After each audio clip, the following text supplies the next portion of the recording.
أينما كنا أينما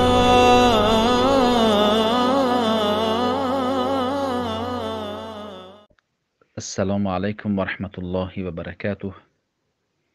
برنامه ما برنامه هدی رمضانی می باشد که ما در آمدی ماه رمضان بر شما حدیث ها را می گوییم که برای تطبیقش در ماه رمضان کوشش بکنید، که حدیث های متعلق به رمضان می باشد، که حدیث در بخاری است که پیامبر صلی الله علیه و سلم گفتند که لا یزال الناس بخیر ما عجل الفطر.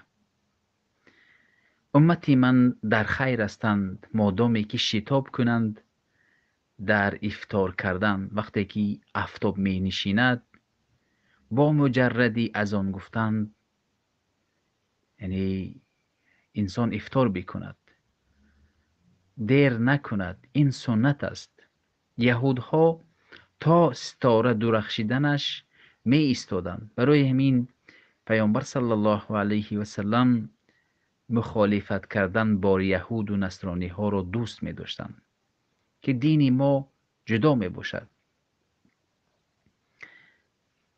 پیامبر صلی الله علیه و سلم هنگام رمضان یک مردی را گفتند تو بلندی برا که آفتاب نشسته است یا که ننشسته ایستاده است. وقتی که او گفت آفتاب نشست، پیامبر صلی الله علیه و سلم همان زمان افطار کردند با تمر، با یک آب. بعضی شخص ها گمان میکنند که یعنی دیر کردن این خوب است، عبادت است.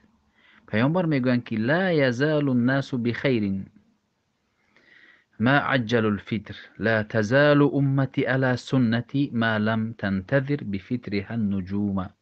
پیامبر میگویند امتی من در خیر هستند مادامی که ستارگان برآمدنش درخشیدنش انتظار نشوند. با مجرد آفتاب نشستن یعنی سنت رو تطبیق بکنید. این مخالفت با یهود و نصرانی ها می باشد. السلام علیکم و رحمت الله و برکاته.